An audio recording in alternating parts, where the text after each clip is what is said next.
Watch out, select band of Resident Evil legacy characters. Somebody has a grudge.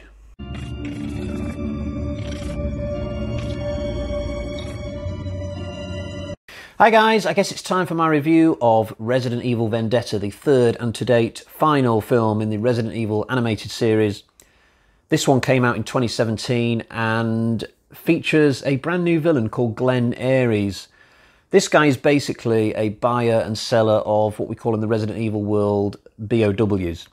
I talked a little bit about this in my Resident Evil Damnation review. b.o.w stands for Biological Organic Weapon, I think. Now, the American government is very much aware of this guy, and they decide to take him out by dropping a bomb on his wedding, which I have to say is one of the most stupid ways of assassinating a dangerous person.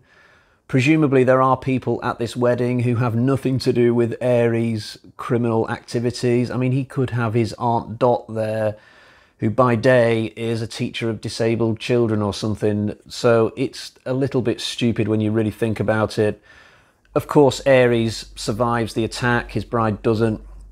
So now he has every reason to have a vendetta against the American government and the world at large. So he sets about coming up with some kind of super gas which is capable of causing millions of people within a cityscape to turn into zombies all at once, and I think he has the power to turn them back again. So he starts playing God with genetics and viruses and gases and all that cool umbrella type stuff, and he's suddenly a real genuine menace to the world at large.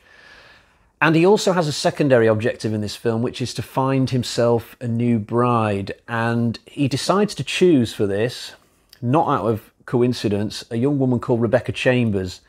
Now, Rebecca is a scientist who's currently working on a cure for anything T-virus related. So if this thing gets out, then Ares' criminal enterprise is screwed, because he won't be able to sell b.o.ws anymore, presumably. So by marrying Rebecca, not only is he going to get himself a beautiful new bride, but he will also be stealing away the lead scientist who could potentially put him out of business.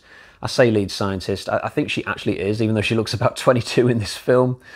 So he's not going to find it easy. There are some protagonists out to stop him. Of course there are. One of those is actually Rebecca Chambers herself. If you know your Resident Evil, you'll know that she is a famous character from the video games.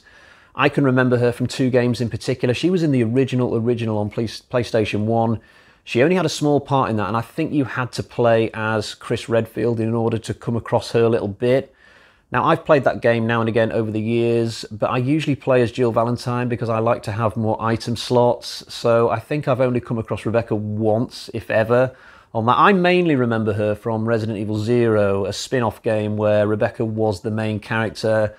And it was after that game that I suddenly realised, actually, yes, she is a really cool character. But I don't think she's ever been used in any of the movies up to Resident Evil Vendetta. And this is now my 10th review that I've done for this little franchise review series.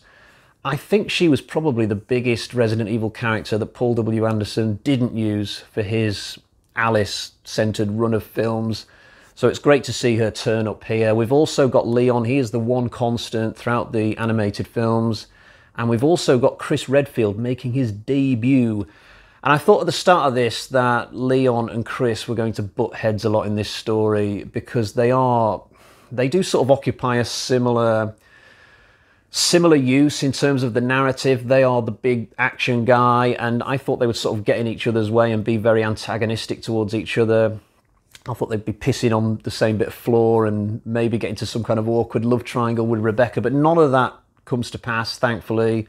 But in the first scene they share in this film, Leon is drinking whiskey. He doesn't want to get involved in the story. Possibly he's trying to drink to forget his memories of Russia from the previous installment, and Chris Redfield takes umbrage to this. So they have a little bit of a heated debate, and I thought it might be like this throughout all of the movie, but no. They get over it. They become good friends, and actually once the movie gets going, they become quite the dynamic duo in this, it has to be said.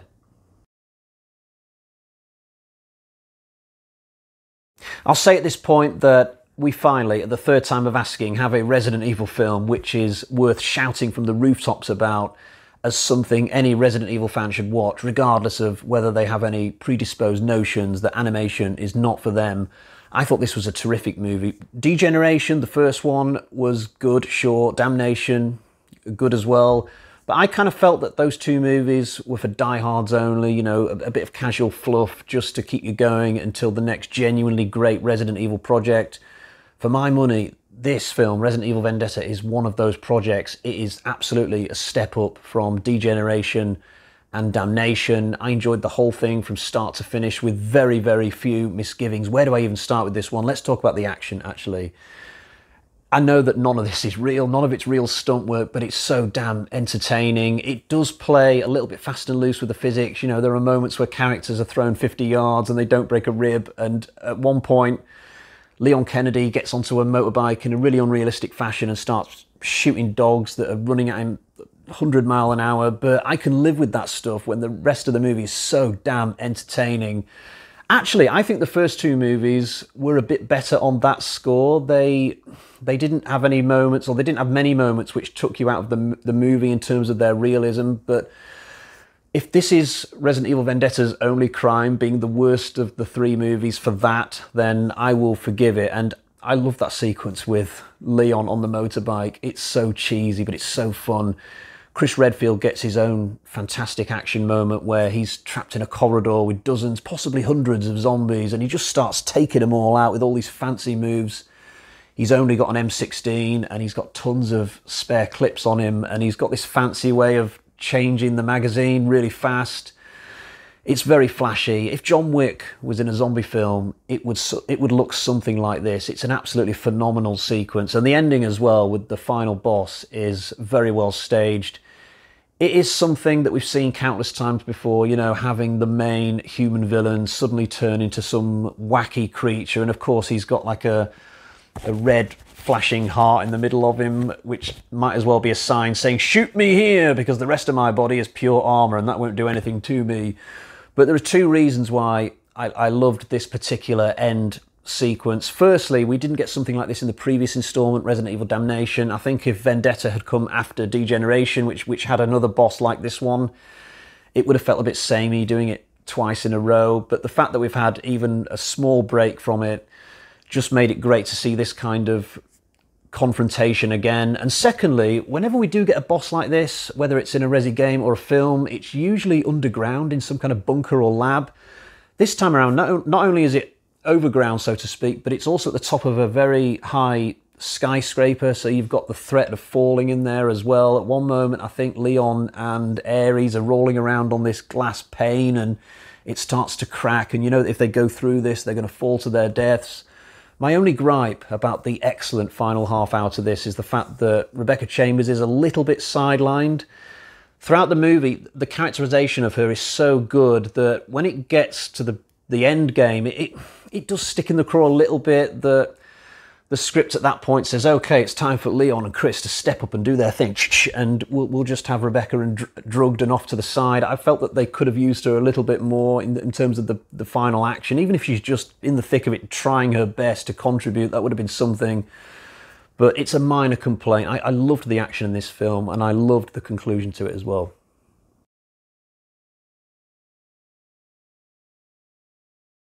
We don't just get great action, we also get some really old school horror in the beginning when Chris Redfield and a bunch of SWAT guys descend on Ares' mansion, hoping to find him and apprehend him. This whole first 20 minutes actually is such a great contrast to all the adrenaline-soaked action we get later in the movie, because these soldiers don't just burst into the mansion, guns blazing. No, they take their time, they let the atmosphere really crank up a notch and develop organically. We get flashlights, we get cobwebs, we get shadows. At one point, a couple of the soldiers go into one of the bedrooms and there's like a child's toy with its wheels spinning electrically on the bed.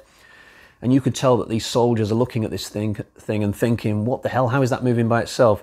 My brain's thinking, well, there must be a zombie just out of sight here with the remote control going, ooh. Turns out that is exactly the case, and of course the zombie comes out and chaos ensues. There's also a great moment where a couple of the soldiers try and run away down this corridor, but then they sort of freeze in their tracks as if they're playing a game of musical statues in the middle of an op, which would be quite funny. I guess they'd get heavily reprimanded for that, but that's not what they're doing here. They've got themselves stuck in like a razor wire trap, which has completely dissected them in several different ways, so chunks of them start to fall to the floor. It's a callback, I guess, to the laser room scene from the original live-action Resident Evil film, and Ares pops up at the end of the corridor right on cue to give a little cackle. This guy is completely unhinged as a villain. I mean, any guy who sets razor wire traps like this in his own house is not exactly passing his next psych exam. But he also gets this really insane moment later in the film. So just to backtrack a little bit, when the American government bomb his wedding, his wife dies, as I've already said, but Ares manages to find one of her arms in the rubble, and he keeps it and puts it in a box.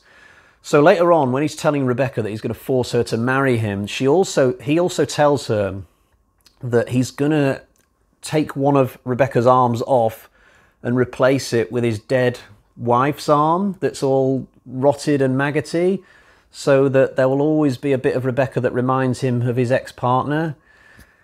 The word insane doesn't quite cut it. I mean, who writes this stuff?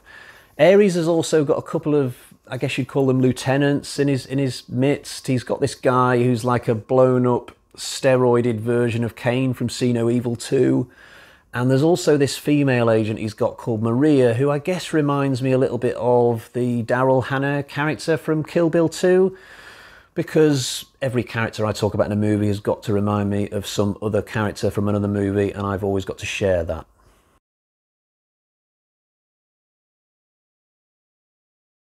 Before I get on and give you my final score for this, I will quickly show you the version that I have. I've got this on DVD. I bought this back when the film was first released in 2017. Now, at the time, I was still buying DVDs willy-nilly without really being bothered as to whether it was a DVD or a Blu-ray. These days, I tend to look for the Blu-ray first, and I only really buy DVDs if that's the only format that a film is available in.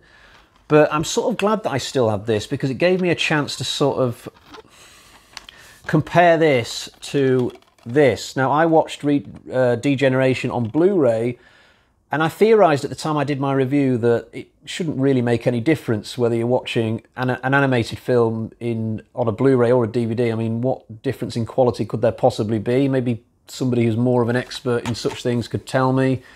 But honestly, watching these two movies on the two different formats, I didn't notice any difference in quality, apart from when Resident Evil Vendetta starts. The title credits are a little bit blurrier, and that's probably the only moment when the DVD lack of quality, so to speak, shines through. Resident Evil Damnation, by the way, I watched on a streaming platform. I don't own that one at all. But yeah, I've got Vendetta on DVD. It didn't make any difference, to be honest, the fact that I didn't have this one on Blu-ray. Right, let's get to the bag of terror and find out what sort of score I'm going to give this movie. So we got 1, 2, 3, 4 bloody axes out of 5. An absolutely terrific score. I really enjoyed Resident Evil Vendetta. For me, it is the best of the Resident Evil animated films. And I'll be back soon to review Resident Evil Infinite Darkness, the recent TV show that came out on Netflix. Until next time, cheerio.